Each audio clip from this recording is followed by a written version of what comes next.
Throughout the years, there have been lots of talks about steam locomotives, how to keep them properly contained, how to keep them running correctly. But most importantly, history had shown that one of the biggest reasons why steam locomotives don't survive that well is because of the lack of water or fuel put into the firebox. There is a goldmine worth of information, considering the vast majority of steam locomotive related disasters are because of a common phenomenon known as boiler explosions. This is a problem that has influenced the railroad in many ways than one, and even has carried over into the modern day, when steam locomotives are supposedly under a lot of immense regulations and a lot of pre-planning in order for them to be running correctly and operating at full capacity. In 1943, one such incident revolving a boiler explosion would occur. However, of all the trains we could be talking about, it had to go to one of the most popular high-speed passenger services, New York Central's 20th Century Limited. And this is the story of said incident. Let's take a little trip into the time machine and head all the way back to the late 1930s. Famous locomotive designer was already well acquainted with a locomotive line known as the New York Central Hudson class. These steam locomotives were immensely well built. Typical wheelbase, larger firebox, as well as a higher range of both horsepower and tractive effort. Such stats can be viewed in any source that you desire, or by taking a look at the following texts. While Dreyfuss himself had already gotten famous because of the success of the Hudson class engines, he ended up going a little more of the extra mile. By 1938, the Hudsons would become shrouded with unique metal sheening around the outside of the boiler and creating a unique appearance in which that they were dubbed Dreyfuss Hudsons. These class engines, known as J3A Hudsons, were in fact put into usage on New York Central's new line at the time, the 20th Century Limited. This train in particular was incredible.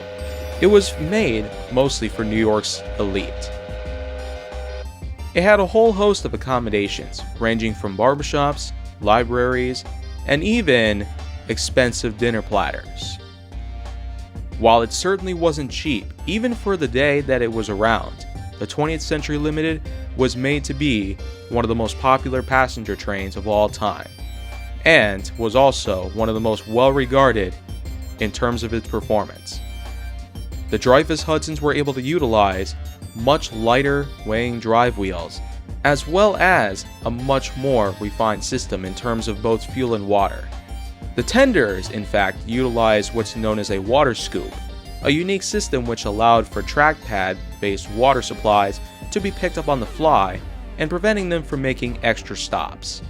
Coal capacity in the tender was also a unique factor that allowed the trains to go from such locations. New York to Chicago was among the most popular route, dubbed the water level route, because after all, the water scoops were already quite the innovation to make. However, this doesn't mean that the 20th Century Limited wasn't destined for at least one horrifying accident. And that, of course, is what we're here to talk about today.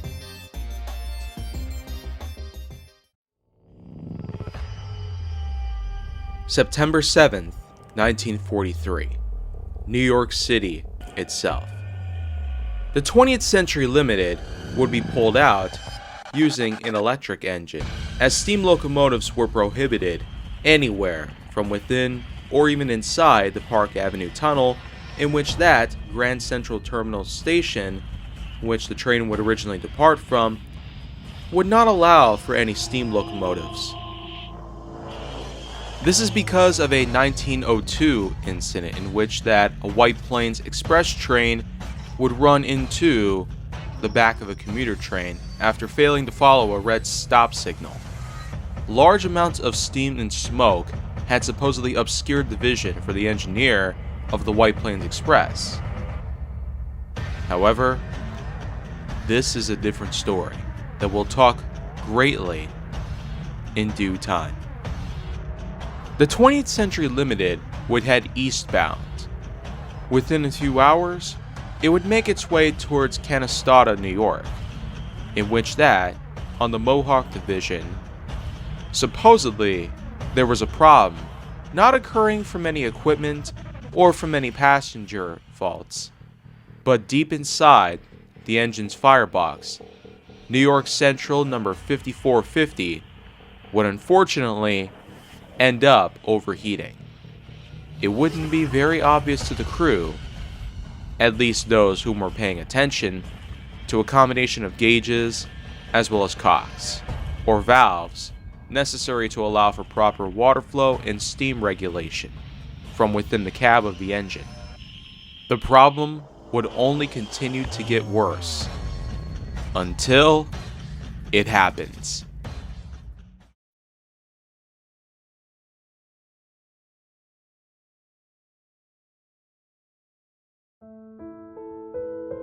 New York Central 5450's explosive yield was immense.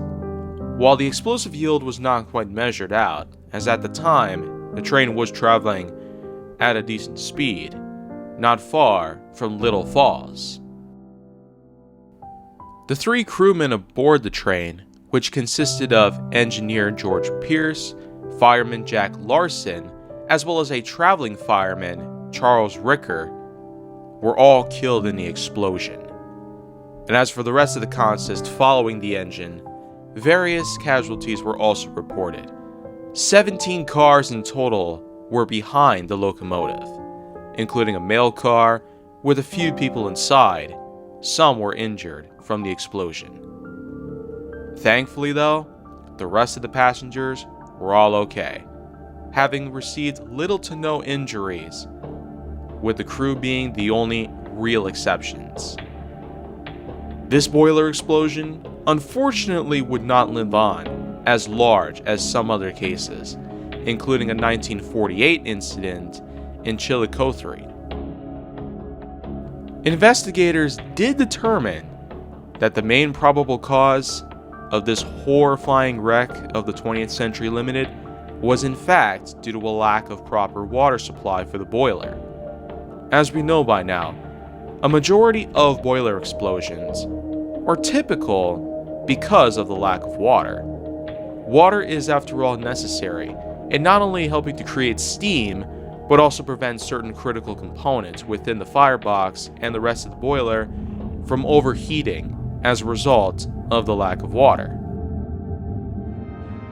While not much could be spoken of the crew, as all three were killed in the explosion, investigators had painted a picture in which that they were not paying close attention to the water gauges as well as critical components within the cab itself.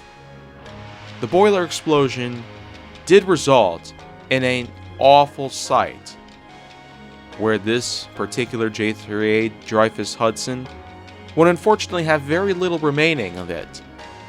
Miraculously, however, by September of 1944, the engine would be completely rebuilt and reboilered, almost like nothing had happened to it. The condition of the rest of the consist at the time of the boiler explosion would also be very minimal damage, as the boiler explosion was morely on the engine and not so much as the rest of the consist.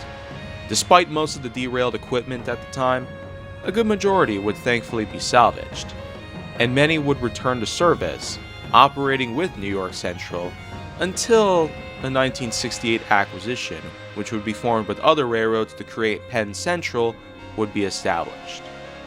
In 1967, all of the J3A Hudsons, especially the shrouded ones, would all end up in the scrapper's torch.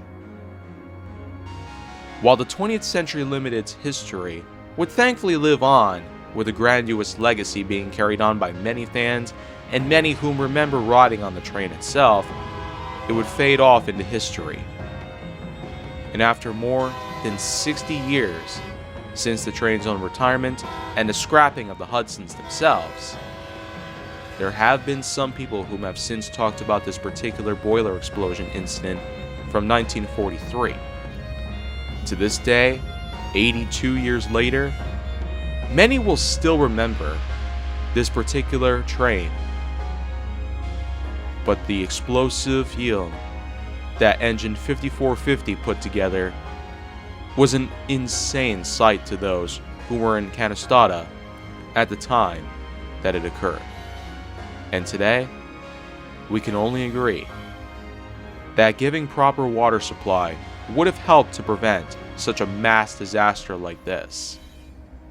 Hopefully, people will follow through with that process.